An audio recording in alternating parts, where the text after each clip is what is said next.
Podium Podcast. Lo mejor está por escuchar.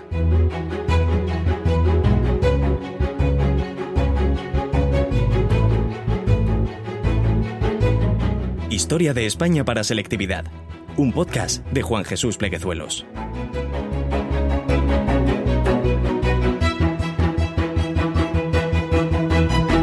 Bienvenidos, amigos y amigas, a Historia de España para Selectividad. Mi nombre es Juan Jesús Pleguezuelos, soy profesor de Historia de Instituto y tengo la misión de ayudar a estudiantes de segundo de bachillerato a sobrevivir a selectividad. También de paso me gustaría hacerles disfrutar de esta hermosa epopeya que es nuestra historia. Pero antes de empezar con el programa, déjame que te hable de una historia, o mejor, déjame que te pregunte, oye, ¿qué harías por amor? O mejor te pregunto otra cosa. ¿Cuál es la mayor de las locuras que harías por amor? Y ya puesto, si me dejas, también quiero saber si has estado alguna vez loco de amor, si has perdido el sentido, la razón por alguien, si has estado dispuesto a hacer lo que sea con tal de estar con esa persona. Todos, supongo, sabemos de lo que hablo.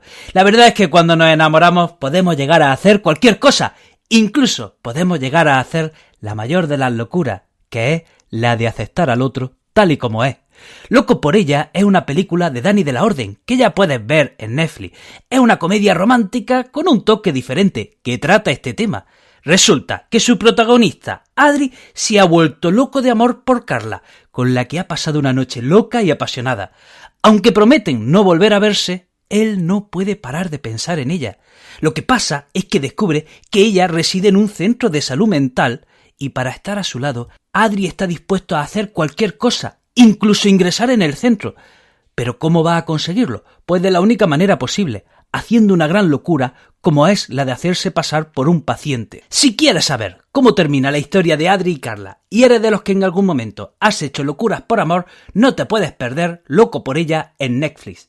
Y ahora sí, empecemos con el programa. Vamos a hablar de la evolución económica y social en España desde 1979 hasta el 2008.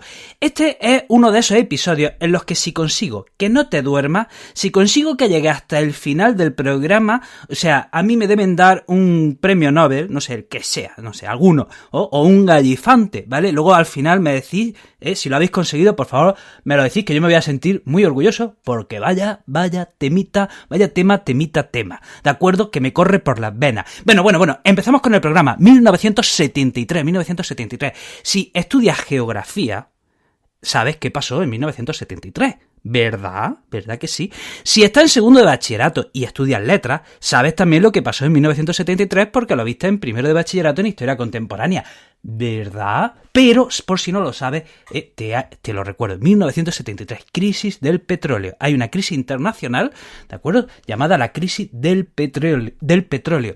¿Qué pasa?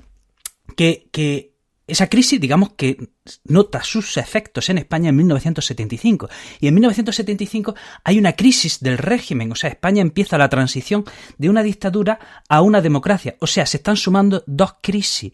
Una crisis económica, ¿de acuerdo? Y una crisis política.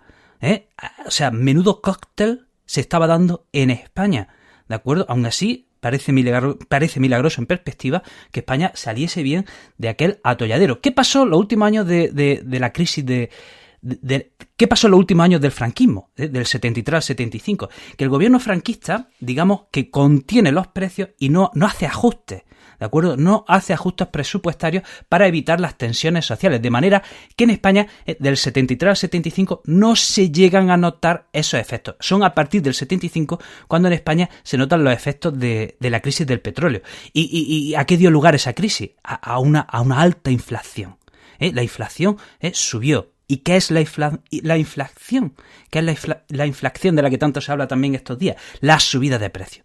¿De acuerdo? Entonces hay una fuerte subida de precios, o también llamada inflación, sube el paro, sube el déficit. ¿Qué es el déficit? La deuda, ¿de acuerdo? La deuda del Estado. Muchas empresas cierran, la peseta se devalúa, ¿de acuerdo? Y bueno, como la peseta se devalúa, España se convierte en un país económico, en un país barato, así que España aumenta las exportaciones, España es un país aún más atractivo para el turismo porque es un país económico, vienen inversiones extranjeras, pero aún así, con esto último que acabo de decir, llegada del turismo, inversiones extranjeras, aumento de las exportaciones, el poder adquisitivo de los españoles había caído. ¿De acuerdo? El poder adquisitivo de los españoles había caído, entonces su nivel de vida cae por los suelos. Bien, vamos a 1977. Se producen las primeras elecciones en junio de 1977 y en octubre pasó una cosa muy bonita. Mira, pasó una cosa muy bonita y me voy a poner a llorar. Es que me voy a poner a llorar, jolín, es que es muy bonito. Yo lo pienso y es que es muy bonito porque esto hoy día es imposible. Es imposible, hoy día es imposible. Pero en 1977 pasó, ¿por qué no pasa hoy? Señores, se dan los pactos de la Moncloa. Los pactos de la Moncloa. Resulta que los principales partidos políticos y los sindicatos hacen un pacto para intentar hacer frente a la crisis y paliar sus efectos en la población.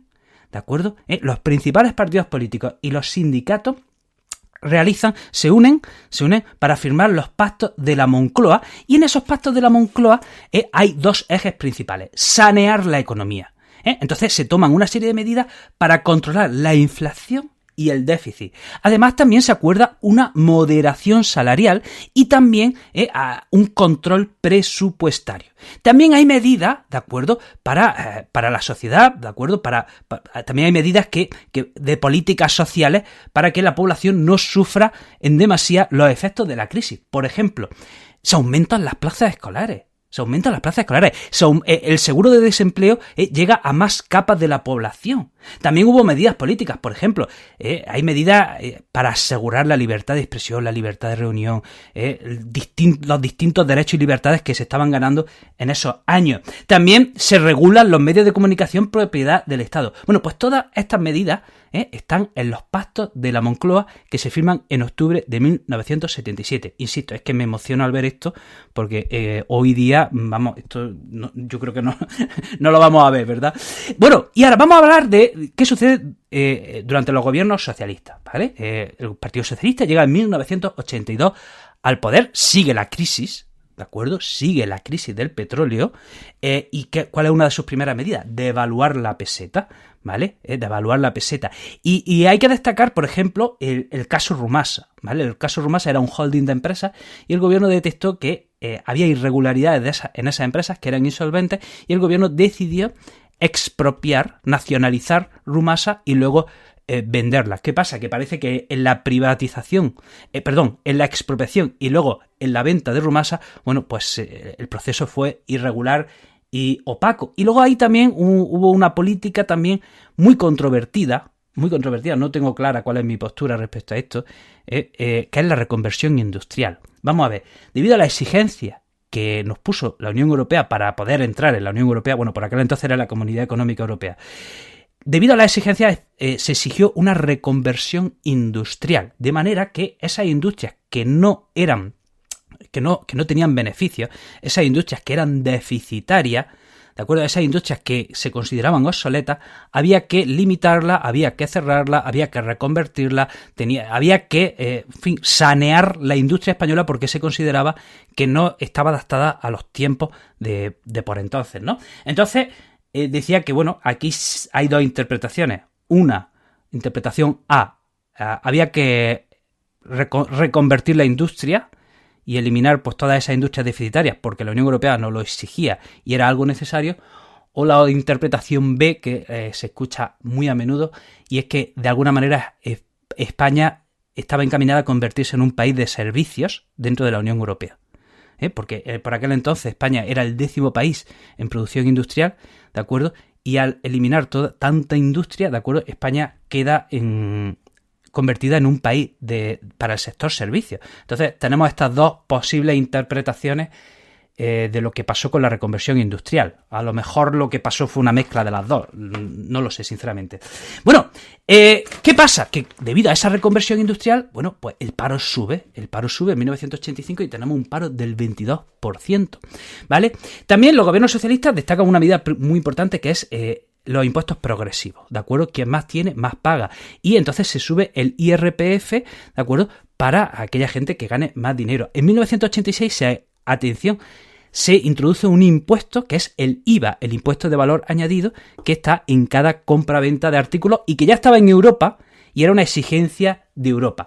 De 1985 a 1992 tenemos una etapa de crecimiento económico que culmina en 1992, atención, con dos eventos importantísimos que hacen que España se convierta un poco en el centro, bueno, un poco no, se convierte en el centro del mundo. ¿Por qué? Porque tenemos por un lado la exposición universal en Sevilla y las Olimpiadas de Barcelona. Un gran año, pero bueno, pues ¿qué pasó? ¿Qué pasó? Pues que nada, que en 1993 empieza una crisis, una fuerte crisis, ¿vale?, que hizo que perjudicó mucho al gobierno socialista, y en 1996 llega al gobierno el Partido Popular. Bueno, ¿qué medidas tenemos que destacar de la primera legislatura del gobierno del Partido Popular? El esfuerzo por cumplir con las exigencias de Maastricht, ¿de acuerdo? La Unión Europea había puesto unas exigencias para España para que pudiésemos ser país miembro fundador del euro, para que pudiésemos entrar a usar el euro entre los primeros países. Entonces el esfuerzo de este gobierno fue cumplir con las exigencias de la Unión Europea. Se firma un acuerdo de consolidación y racionalización del sistema de la seguridad social para mantener las pensiones. En 1997 hay una reforma laboral y hay que decir que, de alguna manera funcionó, en cuanto que el paro de 1996 a 1999 baja del 22% al 15%. Se bajó también el IRPF, ¿de acuerdo? Ese impuesto del que hemos hablado antes, que nos cobran en el sueldo, ¿de acuerdo? Pues se bajó el impuesto.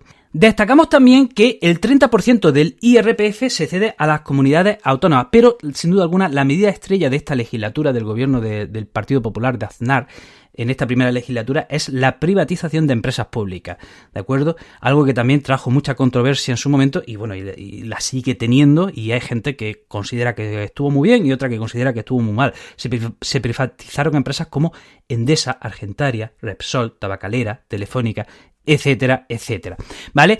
Entonces, del 2000 al 2004 continúa el crecimiento económico durante la segunda legislatura del PP. Tenemos que destacar por aquel entonces el inmenso boom inmobiliario, que luego con el tiempo nos dimos cuenta que no era un boom inmobiliario, sino una burbuja inmobiliaria, ¿vale? Y llegamos a 2004, a la primera legislatura del PSOE de Zapatero, del 2004 al 2008. Hay que decir que en esa primera legislatura de Zapatero continúa el crecimiento económico, pero llegamos al 2007 y en Estados Unidos está ya la crisis de las hipotecas basura que, se va poco a poco extendiendo por todos los países, y en 2008 llega a España. En 2008 empiezan los primeros signos de la crisis en España. En principio el gobierno del PSOE niega la crisis, luego cuando reconoce la crisis actúa con planes, digamos, un poco improvisados, como pueden ser los del Plan E, el Plan España, que era dar presupuesto a los ayuntamientos para que gastasen en obras públicas, ¿vale? Y esa crisis continuó y llegamos al 2011, en el que se llega a unas cotas de paro del 22%. Bueno, hasta aquí el programa de hoy. Espero que te haya resultado interesante. ¿Te has dormido o no? ¿Quién ha llegado hasta aquí? ¿Hay alguien que me escucha? ¿Sí? ¿Hay alguien ahí? Querido amigo, querida amiga, te recuerdo que este episodio lo puedes escuchar desde la aplicación de Podium Podcast. También decirte que estoy hiperactivo en redes sociales. Estoy en Facebook, con el nombre de Juan Jesús Pleguezuelos, en TikTok, Instagram y YouTube, el Profesor Inquieto, y en Twitter, el Profe Inquieto. Querido amigo, querida amiga, te mando un fuerte abrazo y nos vemos en el próximo episodio. Todos los episodios y contenidos adicionales en podiumpodcast.com. También puedes escucharnos en nuestros canales de Spotify, iTunes, iVoox y Google Podcast, y en nuestras aplicaciones disponibles para iOS y Android.